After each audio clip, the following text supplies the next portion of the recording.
glasses, yeah, I read. When I be going through some things, you know I read. When I be going through my trials, you know I read. Do the run. Okay, so shalom everybody, shalom through the spirit. This is your sister Palo Shara, and today we're gonna be doing unleavened bread part 2. If y'all already didn't watch my video, which has gotten, click right here, it has gotten over, I think maybe 10,000 views, so go ahead and check over here.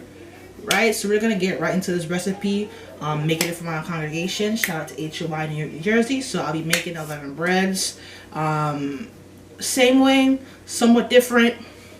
Now let's go along for the ride. So without further ado, let's get into it. So welcome all, here we are. We're just adding about 4 cups of unbleached all-purpose flour. You can use whatever flour you have, but this is what I used. I used 1/2 teaspoon of black pepper. Add to your discretion if you want more black pepper, if you want less, do that. If you want to take it out completely, that's totally up to you.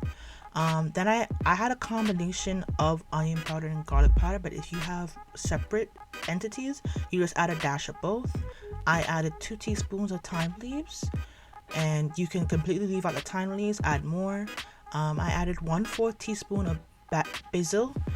You can leave it out if you want, add more. I added 1/2 teaspoon of rosemary. Again, roughly, I don't measure, so I just go up on my eyes, so that's about roughly that. 1/2 teaspoon of oregano leaves, and you could add more, add less, take it out. So your recipe says, do you. Next, I added the same as the old recipe. I added about a dash of ground cumin and a dash of ground cinnamon just to balance out the herbs in the bread.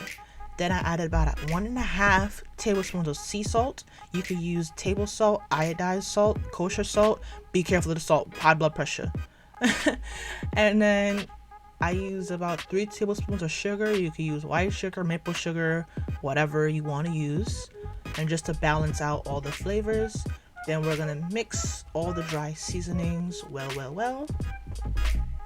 I added in roughly about 1/2 cup of olive oil this first time, just to kind of congeal and make it like moist, and then it's gonna have like little clumps of oil, so it'll be like buttery kind of the same thing as last time.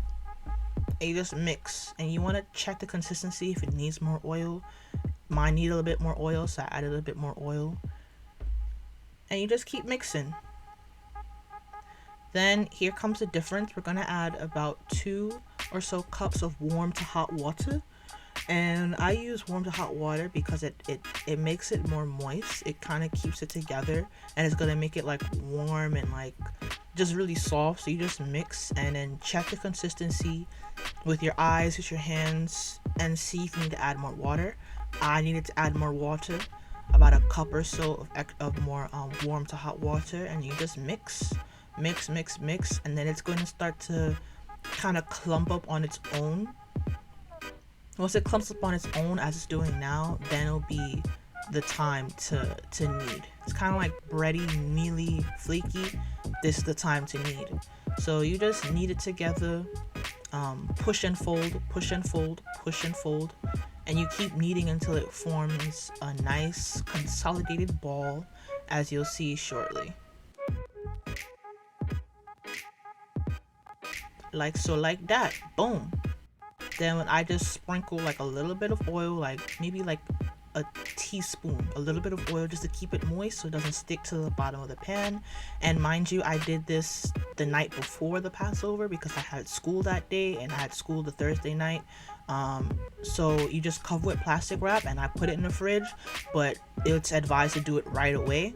So that's just what I did because I was busy. Next, you're gonna have a flat, clean surface.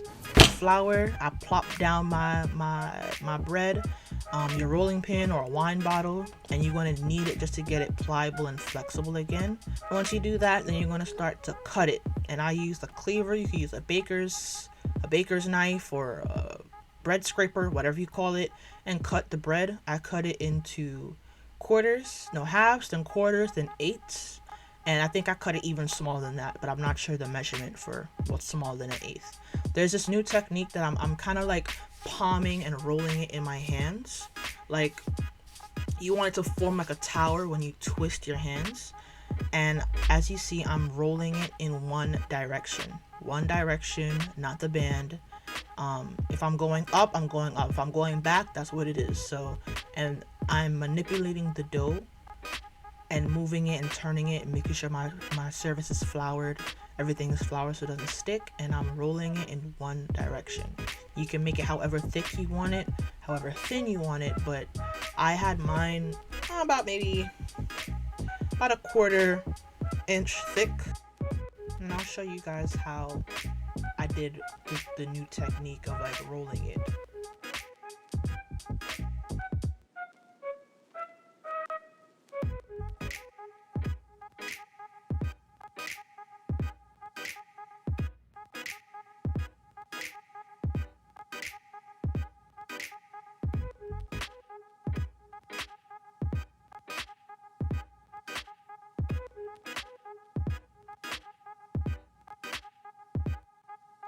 So this is the technique. It's kind of like you're doing pottery. If those who have done pottery, it's like you're throwing it. So you want to like twist and let it form like a little mini tower, and you press your hand and you make it flat.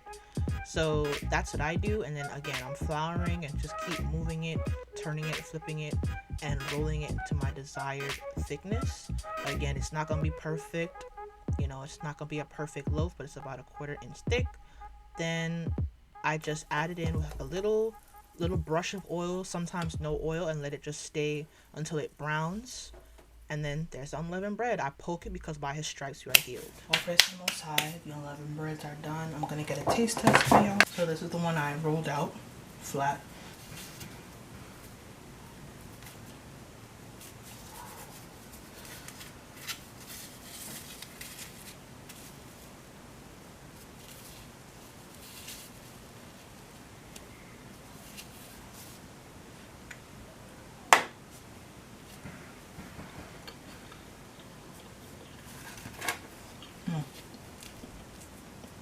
It's so soft too.